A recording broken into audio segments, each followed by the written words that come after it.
justice and peace and equality. Game Changers Magazine, Game Changers Media Network, Voices of the Village podcast, and we're back with Worshipful Master Ricardo, Utai, James Earl, Acey, Lodge number 600, right here in Stockbridge, Georgia. But before we went to break, we were talking about the history of Prince Hall, of Freemasonry. Yes. And the misconception of Freemasonry, the Illuminati, and all of those weird things, the third eye, all of those weird things that kind of like people have when it comes to the misconception of Masonry. But you as a historian have shown yourself approved, knowing, following the lineage of where most Masons in Georgia follow by, which is Prince Hall Masonry, Yes. And you guys just celebrated, was it 250 years at the Capitol, or recognized at the Capitol? What happened at the Capitol? So at the Capitol here in Atlanta, we were recognized for the work that we do in the community. Okay. So the representatives at the Capitol decided to give us a proclamation recognizing the work that we do in making March 6th the official Prince Hall Freemasonry Day here in Georgia. Okay. So, but we just celebrated 250 years of Prince Hall Masonry in this nation. Okay. So that's from 1775 to this present year of 2025. Okay. 250 years. 250 years. Yes. Man, that's a strong presence. I believe that's the oldest fraternity. Yes. So we're the oldest black fraternity in America. But Freemasonry overall is the oldest fraternity in the world. Okay. Yes. All right. So I hear all the time, Prince Hall, Prince Hall, Prince Hall. You Google him, it's little information. It's information, but it's not like we're talking about a nobleman, a person who fought for his community.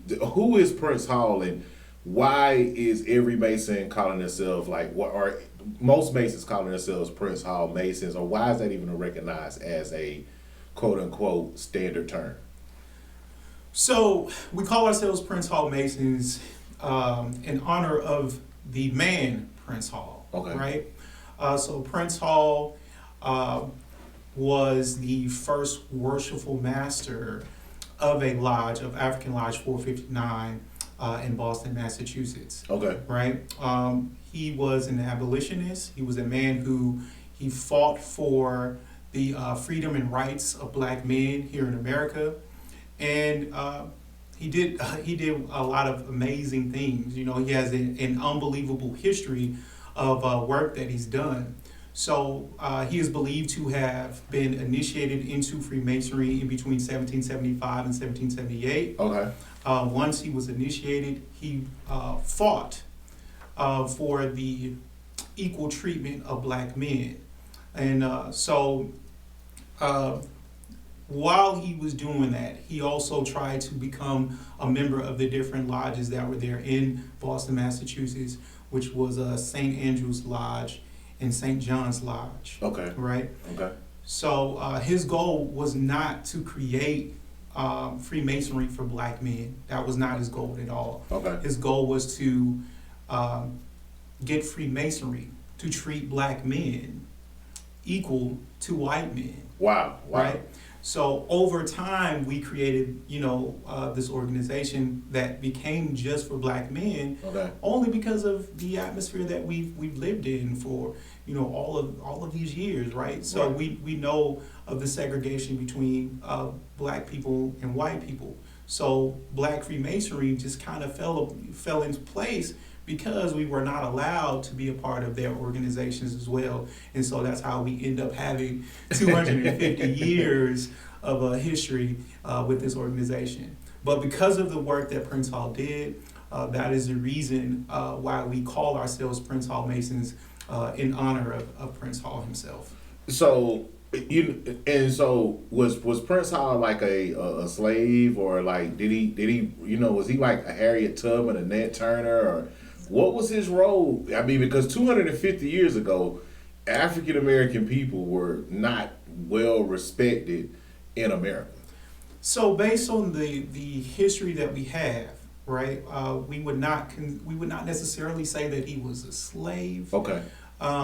We would say that maybe he was under a contract of indentured servitude. Okay. Now that is an argument that we can all have because we know that during that time period, there were a lot of black people in slavery. Okay. But he came in through the ports of Boston, Massachusetts, right? Okay. And the person he came with eventually set him free. So we estimate he came into the ports, I want to say around when he was maybe 11 years old. Okay. And he was released from his servitude or his slavery when I want to say maybe 14 years, 17 years after that. Okay. If we know indentured servitude contracts are roughly about 7 years apiece. Okay. So the math kind of adds up. Right. So right. it's in my opinion that he was more than likely a part of that indentured servitude contract, Okay. and maybe not directly slavery. So there is two different forms of service or slavery. So that you have chattel slavery, which most black people were a part of, or like 80% were, Okay. chattel slavery, and then you had indentured servitude contracts, which would have encompassed all people who could not afford to live on their own. So they would sign a contract with a wealthy, a wealthy person who could Okay. pay them for their service. Okay. So, but Prince Hall, he did learn a lot from being in that service of another man. I'm trying to remember his name. William Hall, that was his name. Okay. William Hall did have, Prince Hall was in the service of William Hall, Okay. and he learned a lot of things from William Hall. He learned leather tanning, which allowed him to, once he was free, it allowed him to create his own business, and that allowed him to meet other notable people around the area, including Joseph Warren, who was the Grand Master of St. Andrew's Lodge. Yes, St. Andrew's Lodge. Okay. And he also met John Hancock. There was a group of people that he met during that time period because they would come in and look for the service of his tanning company, leather Okay. tanning company. Okay. And so Prince Hall was working as a leather tanner under William Hall? Yes, William Hall? he was working as a leather Okay. tanner under William Hall. Once William Hall set him free, he continued that craft. Okay. As a leather tanner. He also became a pastor. And he did a lot of things, man. He was a very intelligent man. Very Okay. intelligent man. And so was he also like encouraging like African American men or advocating for African American men to be a part of the United States Army or? He was. He looked at it as a way for black men to receive respect and to receive their freedom if they Okay. were in service in the military during the Revolutionary War. Okay. So it is believed that he may have fought in one of the battles. I think the Battle of Bunker Hill with Grandmaster Joseph Warren. Okay. Okay. So there is, I would say it is believed that Right. Joseph Warren may have offered Prince Hall a charter or offer him maybe access to become a member or give him a charter to start his own lodge. Okay. If he came and fought beside him in the Battle of Bunker Hill. Now we don't know if that's true. Okay. We don't know. There is a Prince Hall that was on the registry who fought in that battle, but we don't know if that was our Prince Hall. Okay. Right? Okay. Because during that time period, I believe there was anywhere between 7 and 11 Prince Halls in Boston, Massachusetts at that time. Oh wow. Yeah. Wow. Okay. So when we talk about you said something about getting chartered by the guy that he was in the army with, and is that how we document that Prince Hall Masonry is legit masonry? Because you hear a lot about Prince Hall affiliate, Prince Hall original, clandestine, bogus, all of these terms. Like how does that document back to We it? actually received our charter. We got our charter in 1784. Okay. Right? And that charter was issued from the Premier Grand Lodge of England in 1784. In 1784. Right. So that charter is the charter that makes us legitimate and recognized Masons. Okay. Because it came from a legitimate body that we would consider to be the Mother Grand Lodge. So during that time, the Premier Grand Lodge was one of the main Grand Lodges. There was two Grand Lodges in England at that time. There was the Ancient Grand Lodge of England and the Premier Grand Lodge of England. And eventually they combined, I believe in 1807, to become the United Grand Lodge of England. Okay. So our charter comes from that Mother Grand Lodge. Okay. So that's what makes us legitimate Masons, because we have a lineage coming from I would consider to be the beginnings of organized or established Freemasonry in this world. Okay. Yeah. Okay. And so kind of taking it back with Prince Hall receiving the charter, coming from the Grand Lodge of England. We still see lines of like racism, right? do we not, like, because it almost seems, or it's kind of like there but not there, that some white Masons aren't Prince Hall Masons, or all black Masons are most black Masons are Prince Hall Masons. I think it's a huge misconception. Okay. Because you actually have black men that are Grand Lodge Estate Masons. Okay. And then you have some Caucasian men that are Prince Hall Masons. Oh, wow. Right? Wow. But of course, overall, right.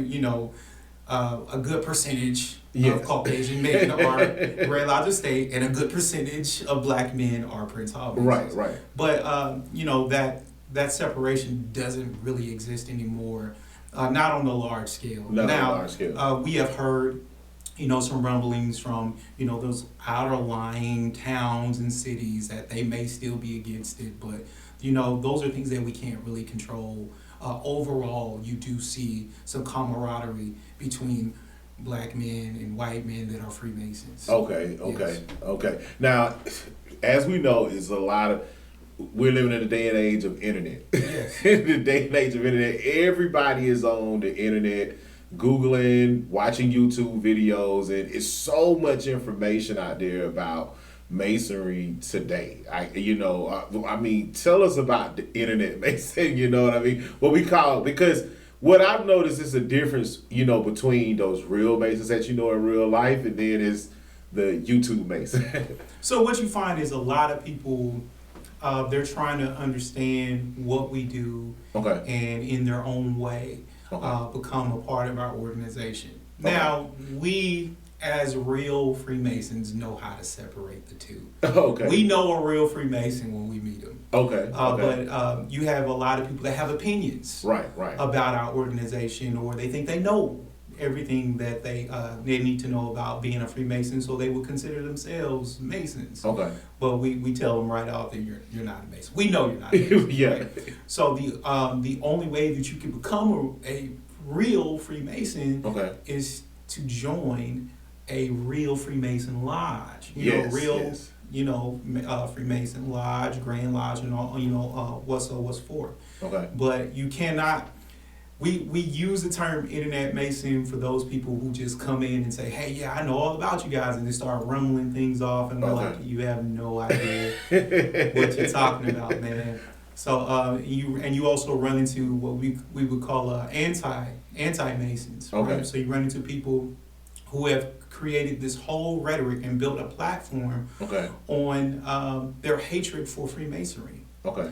And when you really get down to it and you start having these conversations with these people, these guys, these women, whoever you meet, it's always either something really, really personal that they experienced, right, or it's just they're trying to pass the buck of the lack of effort and growth in their own lives. Okay. So, for instance, you may run into somebody who says, oh, I can't get, a foot up in the world because the Masons got they foot on my neck. Yeah. Which makes absolutely no sense, right? I'm out here, trying to teach the kids. I don't have time to put my foot on your neck, right? It's a lot of, passing the buck, personal situations. We've had people, tell us, oh, well, a Mason was stalking me. Which, oh, wow. I'm going to say this. What an individual does, right, is it only represents that individual. Okay. Now, if that individual turns out to be a Mason or claims to be a Mason, right, that does not, it has nothing to do with our organization. Right? Correct. It's not an image of our organization. Okay. Right? Just like for any other organization, if you say that you're a Christian, but you go out here and you commit a crime, right. Is it Christianity's fault? No. Nah. Absolutely. If you're a part of a church and you go out and you commit a crime, is it your church's fault? No, it's not. So these individuals, if they are doing something that does not represent the organization that I'm a part of, we do not recognize them. Okay. Because Masons are supposed to be moral and upright men. Right. We're supposed to represent what men are supposed to be, right? Okay. So we're always moral. We do our best to do the right things and tell the truth. We move in a way that will represent our community in a positive manner. Okay. And so when we're talking about, I mean, the history of Masonry and Prince Hall Masonry, and a lot of people, grandparents and granddads and uncles were Masons, or it kind of flows. But you really didn't know. All you did was see dad or your uncles walk out of the house with that black briefcase, Yeah. and you're kind of like, well, where are they going? You know what I mean? So I guess people feel like, okay, that it's so many secrets, it's so many there. But like you said, being a Mason is more about being morally, having morals and values, Yeah. and bringing morals and values to life. How important is that? The morals and values? Yes, sir. Very important. Okay. Right? It's very important because you are the example for the next generation. Okay. Right? So there's a line that I always say, and I'll tell anybody this, young or old, as a Mason, you should always walk in an upright manner. Okay. Right? And when you call yourself a Mason, you only have two things in life. And this really doesn't only apply to Masons, it applies to men directly. Okay. I say in life, you only have two things. Right. You have your word and your name. Wow. Right? If your word means nothing, your name means nothing. Wow. Right? So that applies to men, period. Yes. So I also equate that to this organization, to being a Freemason. Right? Okay. If I cannot walk in an upright and moral manner, then I don't deserve to be a part of this organization, because that's what this organization is supposed to be. It was supposed to take this good man, yes, and make him better. Wow. And over time it did. Yes. Because it taught me how to be more patient. It taught me how to, subdue my passions, calm down, and pay more attention to things, and move differently in this world. Okay. What we tend to do sometimes, we move in anger. But now I move more logically. Right. And I've learned that over time, partially because I'm a part of this organization. Absolutely, man. A phenomenal organization doing great things in the community. I mean, always out there giving the community a helping hand. I'm seeing firsthand James Earl, Acey Lodge number 600, Stockbridge, Georgia. You guys are advocating in the community. I mean, daily. It's you guys are everywhere. But plenty of events coming up, plenty community engagement things happening. Yes. So we're going to go to another commercial break, and we're going to talk about what James Earl, Acey Lodge number 600 is doing, what they have planned, and how you can partner with this amazing organization, whether you want to be a Mason or not, or whether you just want to advocate in your community and kind of get with people who are like-minded. They're right here in our community, and they look like us. You guys stay tuned. Game Changers Magazine, Game Changers Media Network, Voices of the Village podcast, where change starts with conversation. Easy. And equality. Now the world they will see. That's why we